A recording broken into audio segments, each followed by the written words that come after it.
Hi, this is Eric Martin with Board Game Geek. I'm here with Ian McNeil with Slytherin/Matrix Games at Spiel 2012, here to talk about history. Great Battles Medieval. Okay. What's the gist of the game? History Great Battles Medieval is a blend of role-playing and real-time strategy game.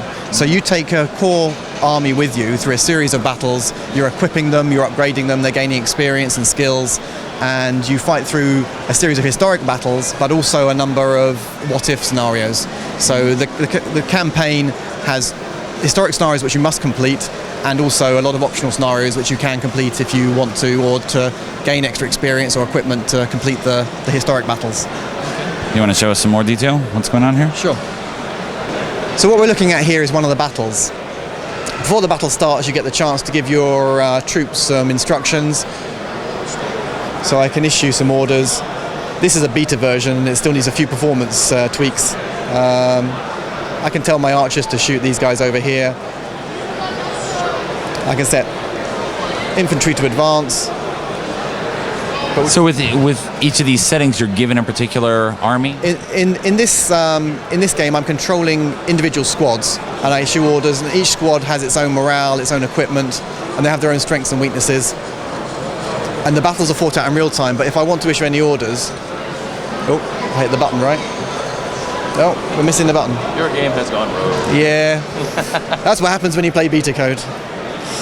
So whenever we're actually issuing orders, the battle pauses and it drops to a grid system. So although it's a real-time strategy game, to make it much more easy to visualize what's happening and easy to control, we use a grid system for the units, and we pause whenever you want to enter orders.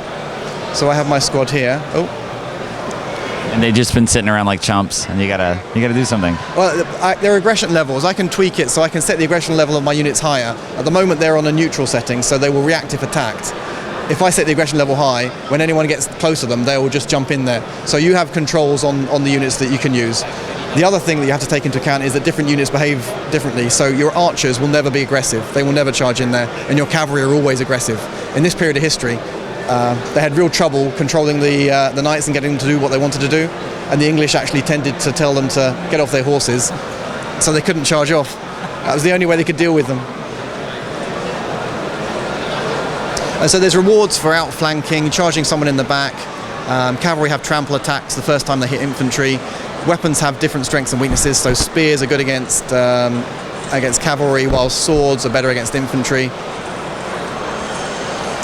The morale of these guys just dropped. You see the skull go up there, shows the enemy unit's been shaken.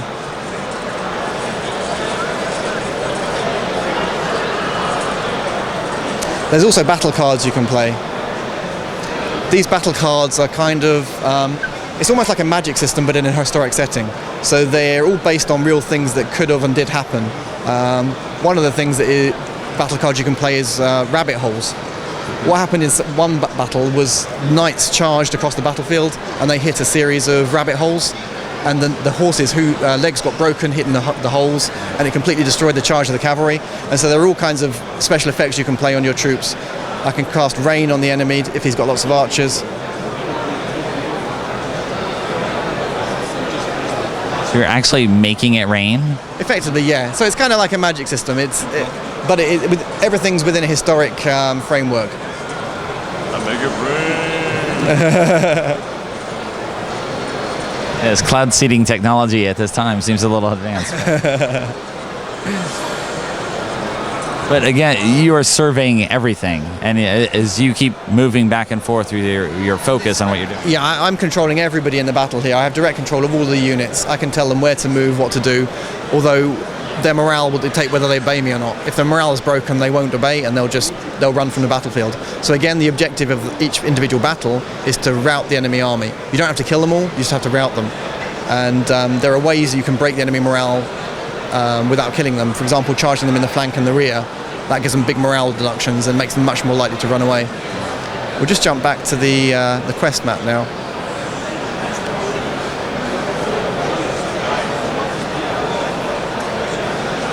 So there are two, there's one campaign in the base game, the English campaign, and there'll be an additional French campaign available.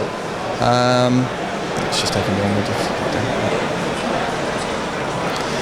In the quest map, this is where you select which missions you're going to undertake. At the very start of the campaign, you don't get much choice. You only have one mission. But before each of the historic missions, there'll be a bit of a movie telling you the scene. You can't hear it, but there's a voiceover telling you the story and what's going on.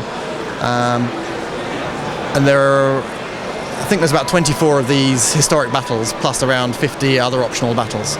So there's a lot to fight through. We'll just skip through that for now. The other part that is quite unique is the customization. So this is where I'm equipping my guys.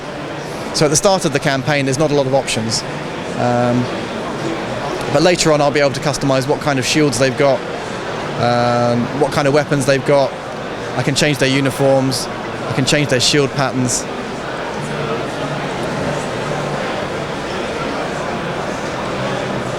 And so you can make the units quite identifiable on the battlefield.